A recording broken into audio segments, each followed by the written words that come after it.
선행으로 연합하라, 이렇게 말씀의 제목을 지어보았습니다. 선행으로 연합하라. 9절에는 선행에 대해서, 그리고 10절에는 연합에 대해서 말하고 있습니다. 그래서 선행으로 연합하라 하고 말씀의 제목을 지어 보았습니다. 이 갈라디아서 6장 초반부에는 그리스도의 법을 성취하는 교훈에 대해서 말해주고 있습니다.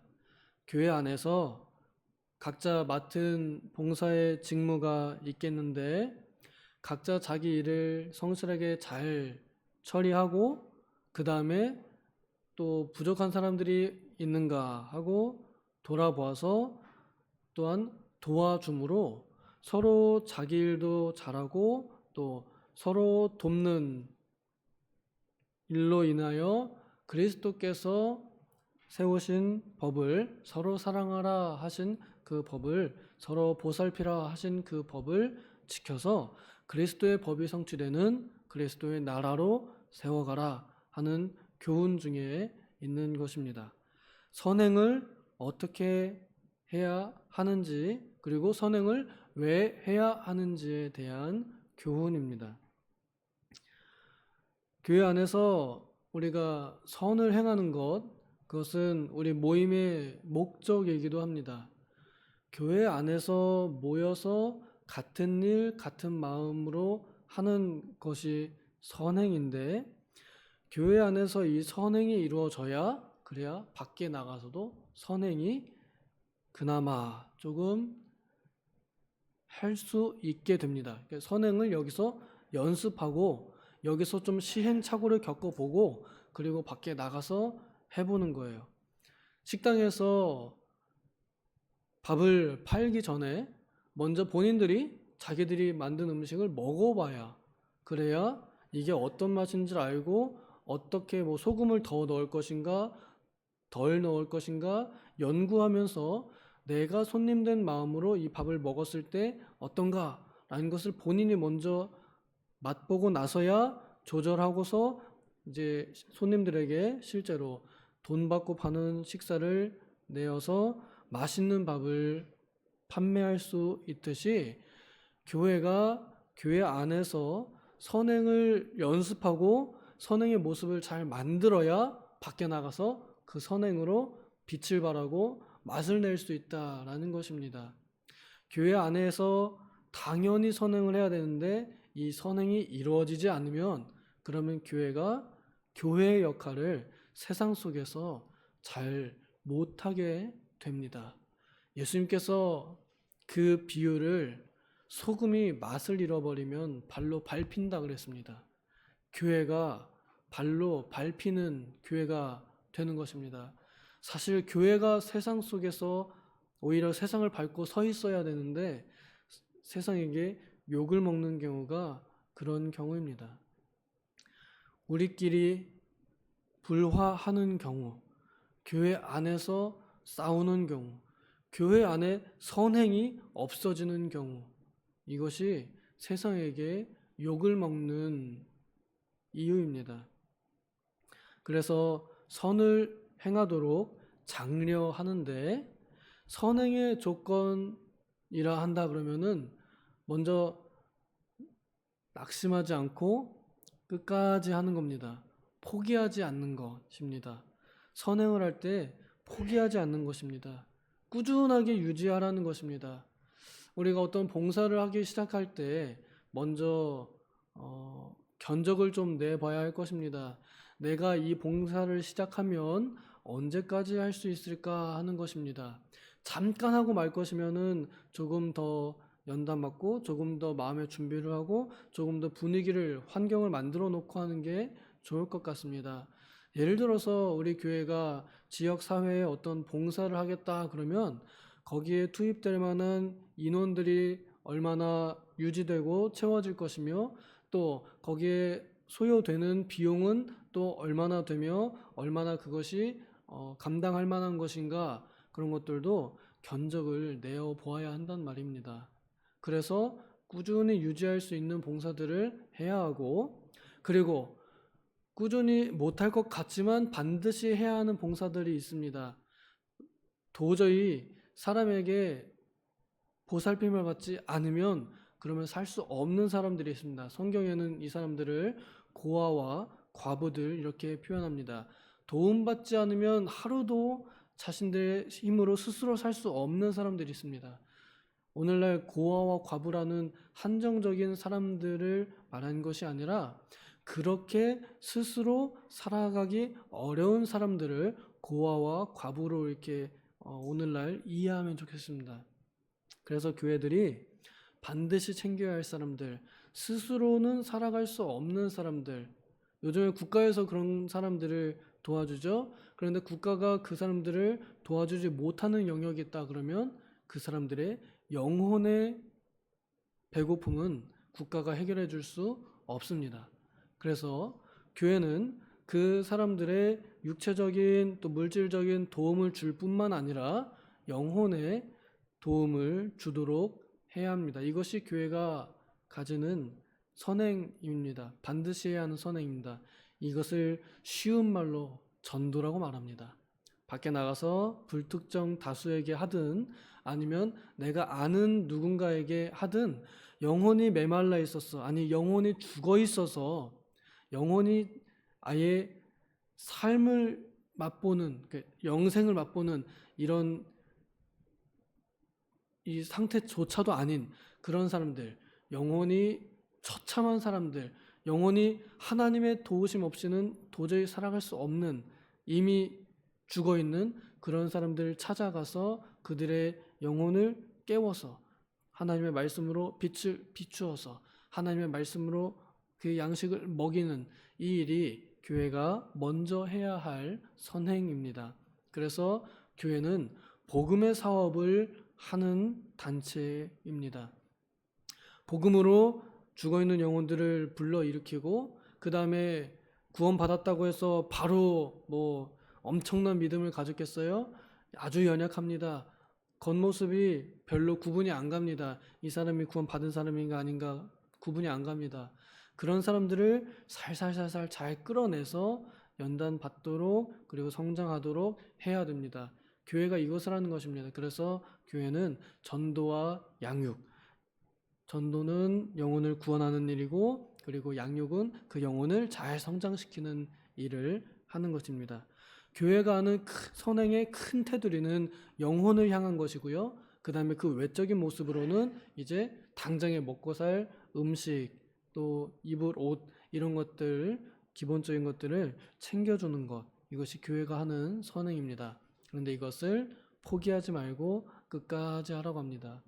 이 포기하지 말고 끝까지 하라는 것이 때가 이름에 거두리라 하는 것이 마치 농사를 지을 때 비유하듯 우리에게 들려집니다. 농사를 저는 안 지어봐서 잘은 모르겠습니다만 물 잘 주고 가꾸면 언젠가 반드시 열매를 맺게 되어 있잖아요. 그 열매를 맺는 거 내가 그 때를 땡길 수가 없어요.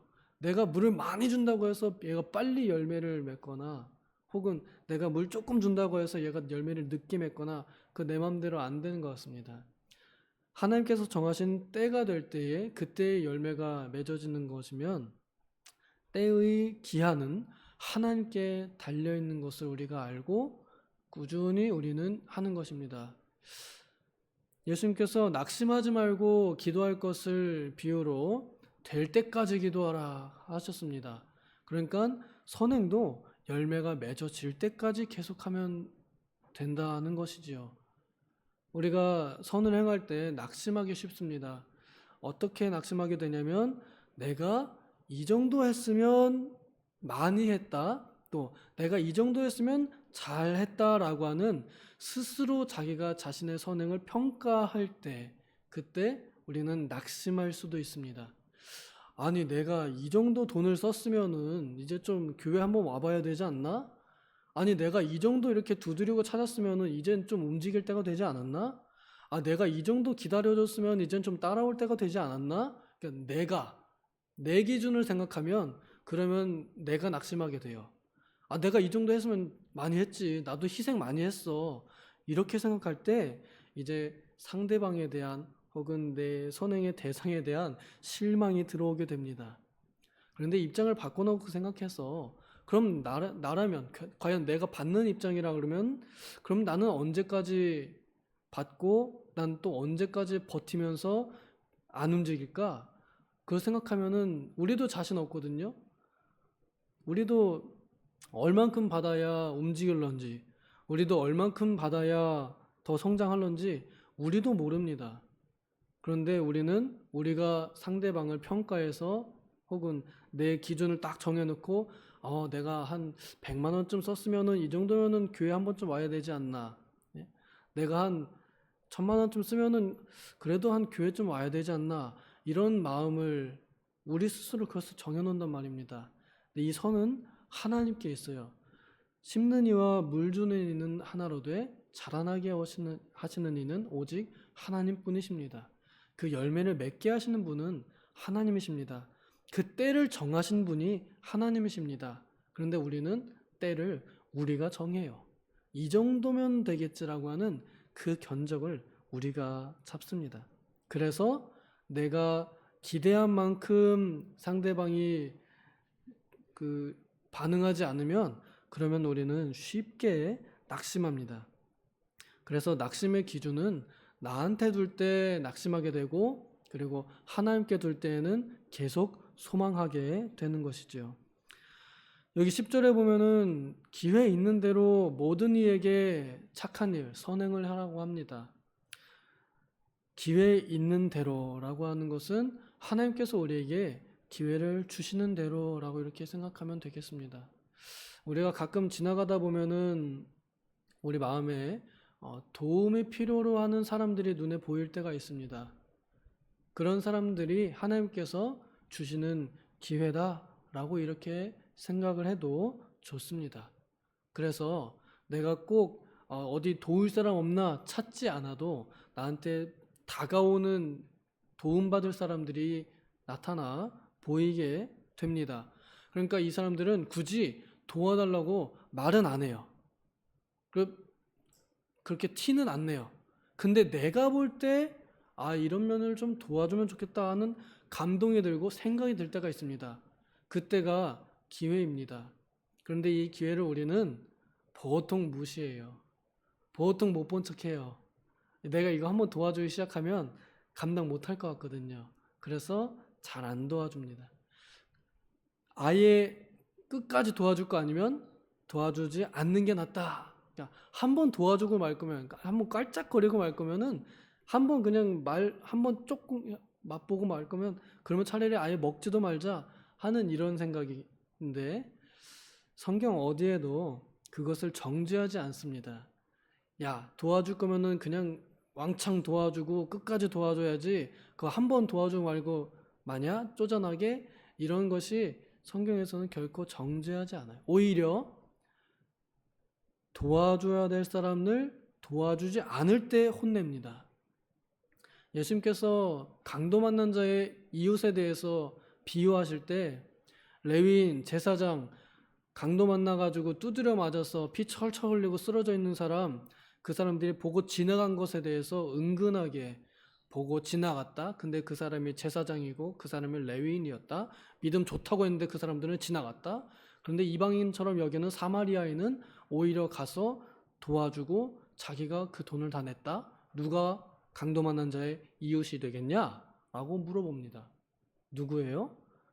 사마리아인이 그 선행을 행한 사람이 그 강도 만난 자의 이웃이란 얘기죠.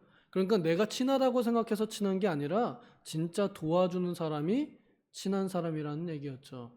우리의 관계가 어떻게 형성이 되느냐입니다. 내가 도와주고자 하는 마음이 드는 그 사람들을 외면할 때 우리가 딱 그 제사장, 레위인 같은 위치에 서게 되는 것입니다. 그러니 하나님 앞에서 양심대로 선행을 해야 돼요. 내가 하나님 앞에서 뻔뻔하게, 그러니까 당당하게 하나님 나는 선행을 잘 했습니다 라고 말할 정도가 되려면 그럼 우리는 굉장히 민감한 사람들이 됩니다. 이것을 성령의 감동을 받는다고 말해요. 사실 우리 성도들은요, 우리 눈앞에 펼쳐 보이는 광경 속에서 도움을 안 받을 사람이 없을 것 같아요. 돈이 많은 사람도 돈이 많은 것 이외에 그 이면은 공허함이나 혹은 영혼의 이 가난함, 이런 것들에 있어서 분명히 부족하거든요. 그런 것들을 채워줘야 되는데 그런 걸 보는 사람들이 많지 않습니다. 돈 많으면 도움 안 필요한 사람 이렇게 보고요. 또 몸이 건강하면 이 사람은 도움 안 받아도 될 사람 이렇게 생각을 하고 외적인 모습만 보기도 합니다. 그리고 외적인 모습을 봐도 그렇게 크게 헤아려지지 않습니다. 이상하게 돕는 일은요, 서로 힘든 사람들끼리 도와요. 그러니까 그게 보이는 거예요. 병간호 하시는 사람들은 병간호 하는 사람의 어려움을 봐요. 그걸 안 해본 사람들은 이 집안의 어르신들 이 똥기저귀 안 갈아보는 사람들은요, 잘 몰라요. 얼마나 힘든지 또 어떤 게 필요한지 잘 모릅니다. 해봐야 압니다. 저도 저희 외할아버님 돌아가시 전에 해보니까 알겠더라고요. 그게 얼마나 힘든 일이었는지 그냥 막연하게 아이고 고생하셨습니다였는데 그게 정말 하루하루가 힘들더라고요. 그걸 보는 만큼 아는 만큼 알아요. 그래서 우리에게 선행의 기회가 그렇게 많이 보이지 않습니다. 더 고생하는 만큼 고생하는 사람들을 보는 안목을 우리가 가져서 주님께서 나에게 선행의 기회를 누구에게 주시는지 그것을 보는 안목이 필요합니다. 그 다음에 모든 이에게 하라고 했습니다. 이것은 제한이 없다는 말입니다. 내가 좋아하는 사람에게는 선행을 하고 내가 싫어하는 사람에게는 악행을 하는 것이 우리 사람의 기본적인 태도입니다. 심지어 악한 자들도 자기들이 좋아하는 사람들에게는 선행을 행한다. 하지만 너희들은 다르다. 너희들에게 욕하고 또 박해하는 사람들에게 선행을 하고 그들을 축복하고 저주하지 말라고 우리에게 교훈하십니다. 그러니까 선행을 행할 때에 그 사람이 나한테 어떻게 했느냐를 보지 말란 얘기입니다. 우리 경조사 참여할 때 누가 무슨 일 있다 그러면은 명부 들여다보죠. 그 사람이 나한테 부조했나 안 했나. 이 명단 보고서 이제 거기에 그 금액도 보고서 거기에 맞춰서 합니다. 그 시세가 옛날에 30년 전에 3만 원짜리였던 거를 오늘날에도 그대로 가져 그때 3만 원 했으니까 나도 3만 원 해야지. 오늘날 요즘 시세가 신사임당 들어와가지고 최소 5만 원으로 올라갔고요. 그 다음에 더 올라가는 것 같습니다. 밥값이 너무 올라가가지고. 그런 이렇게 들여다보면서 하는데 그런 조건이 없다는 얘기입니다. 우리 믿는 사람들에게는요. 안 믿는 사람들이야 당연히 이제 이 방명록 쳐다보겠지만 안 믿는 우리들에게는 그런 조건이 없다는 것입니다. 하나님께서 나에게 힘을 주신 대로 또 마음을 주신 대로 그리고 무엇보다 그리스도의 보혈의 은혜 아래 같이 있는 사람들이라 한다 그러면 조건 없이 우리는 선행을 행할 수 있어야 한다는 것입니다. 착한 일을 하되 더욱 믿음의 가정들에게 할지니라 하고 이렇게 마무리 짓습니다. 가장 먼저 도와주어야 할 사람이 누구냐라고 할 때 믿음의 가정들에게 하라는 것입니다. 이 편지가 쓰여지고 있는 시대에는요, 기독교가 박해를 받는 시대였습니다. 그러니까 믿지 않는 사람들에게는 박해를 받기 때문에 도움을 못 받기 때문에 이 사람들끼리 서로 돕지 않으면 그러면 살아날 수가 없는 시대였어요. 그래서 믿음의 가정들에게 더욱 먼저 하라고 하였습니다. 그러니까 선행의 기회가 있을 때 믿는 사람과 믿지 않는 사람 누가 먼저냐라고 할 때 믿는 사람들을 먼저 돕고 보라 하는 것이었습니다. 믿는 사람들을 먼저 도와줘서 먼저 교회가 자생력을 가지도록 하는 것입니다. 그래서 교회가 먼저 살아나야 그래야 이 믿지 않는 사람들에게도 선을 행할 힘이 생기기 때문에 그렇습니다. 이것이 교회의 연합을 지키라는 얘기입니다. 교회가 선을 행할 힘을 기르라는 이야기입니다. 이런 교회가 힘이 있는 교회고 지역사회에 공헌하는 교회입니다. 이런 교회가 빛이 나는 교회입니다. 우리가 모이는 이유이기도 합니다. 빛을 스스로 내면, 혼자 내면 약하니까 같이 모여서 내기 위해서 우리는 모이는 것입니다. 우리 교단의 정체성이 뭐냐고 할 때 저는 이겁니다. 믿음의 식구들을 먼저 챙기는 것. 우리 교단이라는 게 교회와 교회들이 모인 단체를 교단이라 부르잖아요. 빛들이 모여서 큰 빛을 내는 것이 교단이라 하면 저는 이것이 우리 교단의 정체성이요 또 교단의 전통이라고 말하고 싶습니다. 우리 교단이 전통적으로 어느 교회가 무슨 일이 있다 그러면 남의 일로 여기지 않았습니다. 다 자기 일로 여겼습니다. 그래서 어느 교회가 무슨 공사한다 그러면 다 같이 가서 봉사했습니다. 특별히 우리 본부처럼 여겨졌던 창광교회 건물 지을 때, 또 기도원 지을 때, 아마 여러분들 중에서 거기 가서 벽돌 날라보신 분, 빗자루질을 해보신 분 다 계실 겁니다. 남의 일로 여기지 않고 내 일로 여겨서 내가 기꺼이 자원하는 마음으로, 내 집을 짓는 마음으로, 내 교회를 돌보는 마음으로 가서 봉사했습니다. 남의 일로 여기지 않았습니다. 그래서 연합성을 지켰습니다. 그래서 오늘 교단을 이렇게 세웠고 유지했습니다. 한 사람의 힘이 아니고 모든 이들이 그렇게 마음을 모아서 오늘날의 개신측 교단을 만든 것입니다. 이 하나됨, 이 식구됨, 이것을 지키는 것, 이것이 오늘날 우리 그리스도인들이 지켜야 할 법이며 또한 우리 교단의 좋은 전통이요 정체성입니다. 부디 우리는 선행을 먼저 하는 교단이 되기를 바랍니다. 우리 지금 고읍 중앙교회가 교회 이전을 준비하면서 건물을 준비하고 있습니다. 많은 목사님들이 다 무보수로 가서 허드렛 일을 하십니다. 이거 돈으로 환산하면 꽤 되거든요. 그런데 함께 모여서 일합니다. 그래서 교회를 세웁니다. 여기에 참여하는 것, 물질이든 마음이든 몸이든 참여하는 것, 이것이 하나님께서 우리에게 하나 되라고 명하신 일입니다. 그러니 선을 행할 줄 알고도 하지 않으면 죄라고 했기 때문에 어떤 모습이든 우리가 믿음의 식구들에게 선행을 먼저 하는 것이 우리 그리스도의 나라를 만드는 일입니다. 우리는 그리스도의 나라를 세워가고 있습니다. 부디 우리들의 작은 선행을 통하여 하나님의 나라가 이 땅에 더욱더 임하게 되기를 소망합니다. 기도하겠습니다.